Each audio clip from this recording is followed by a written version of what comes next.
Good afternoon. It is Friday afternoon, and while not exactly midweek, I would like to do what we started earlier in the year and got away from a little bit, and that is the midweek check-in, just to bring up some points about this week, more mechanical than anything else, and to let you know where we're headed as we come to the end of the course. So pardon some background noise because I am attempting to do this on a very, very beautiful afternoon here in central Connecticut. It's actually comfortable out, and low humidity and moderate temperature, and it's not something we're going to get as we get into late June and July, I'm sure. So I'm being a little selfish and trying to take advantage of that.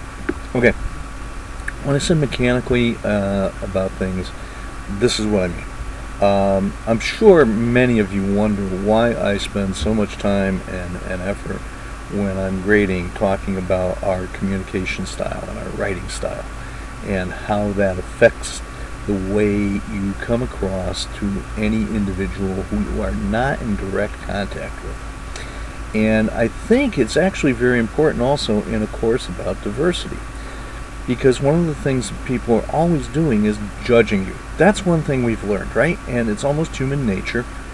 We may not like it. We may not like it in ourselves. We certainly don't like it in other people, but you're being judged, no matter what form of communication you use.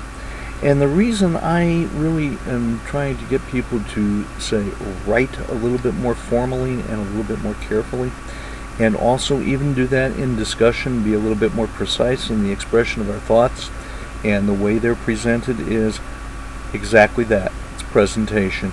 I want your ideas to have the best possible presentation. I want your thinking to be placed in the right light. And it's really, really interesting how that can manifest itself. Here's a story I'm just going to tell you really quickly, because I think it just shows how some people maybe even overreact. I had, for several years, right here at Post, a colleague from another department whom I worked very closely with in faculty governance and that kind of activity, who was a very, very brilliant young lady. She had started actually in a community college, went to Virginia Tech, got a degree in forestry, went on and got her PhD from Yale. Okay? And in getting to know her, I began to learn that a little bit about her personal life. We'd just sit and chat about things, and she was originally from Virginia, Lynchburg, Virginia, to be precise. And one day, without any prompting, she said this: well, you know, when I came up here and began to go to Yale and get my doctorate there, I consciously got rid of my southern accent. I said, really?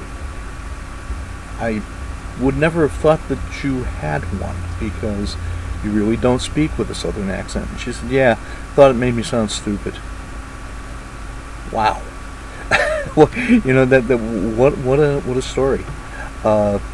She was worried about the presentation and the attention that her ideas, a Yale PhD, were going to get in the academic world.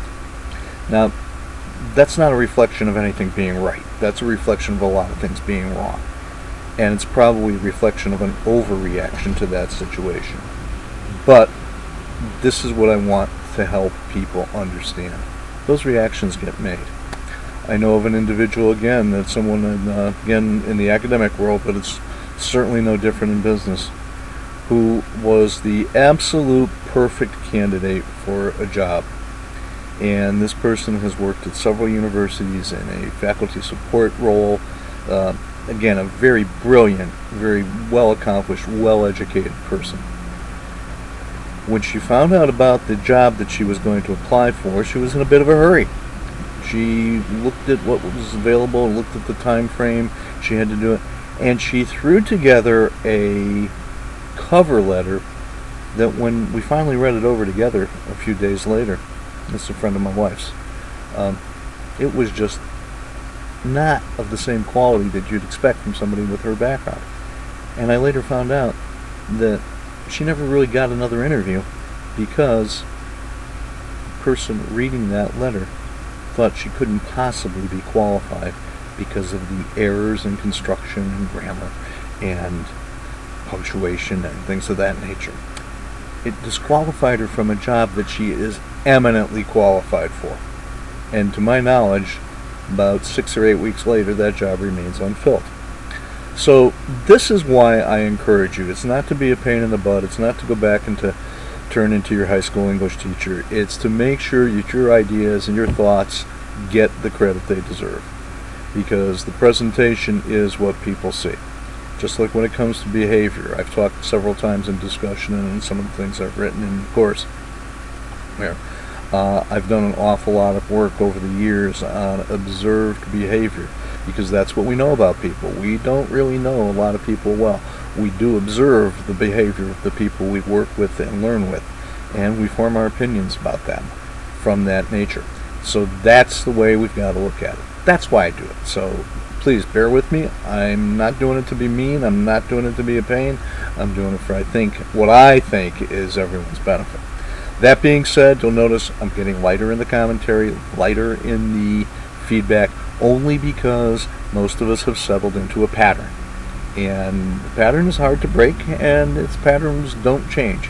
So unless you see a drastic change in what you're doing, good or bad, I'm not going to jump in with the amount of feedback I did say back in week 1 and 2. That's just not necessary at this point. Also, I have to be fair and say the last couple of weeks, units 4 and 5, we just had some topics that just were rather flat, weren't they? Nobody disagreed too much. Nobody was controversial. The way we formulated the questions, list 5 social classes and write about them. Well, yeah, how can you be wrong?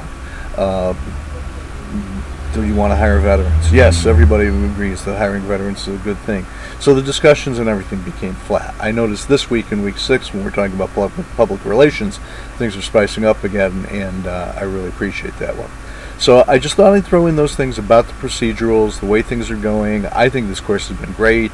I have really enjoyed it. I think we'll enjoy it to the end. Remember, when we get down now, we are now into week, I'll call it 6.5.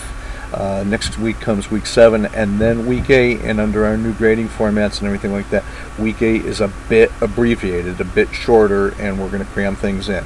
So the other point I want to make to people is, if you have some kind of interference that you know is going to come up, or something pops up in your life and you need to extend something by a day or 2, or just let me know what's going on, that's the whole thing. Let me know what's going on. I think we can be very accommodating about making sure that everybody gets everything done that they need to do, and that's what we want to do. So if there's any questions, please contact me. Again, course is going great. I hope you're having a lot of fun as much as having a lot of work, and to me, learning is fun, and I think people are learning, and I'm enjoying what I'm seeing. Thanks again, and have a great rest of the week.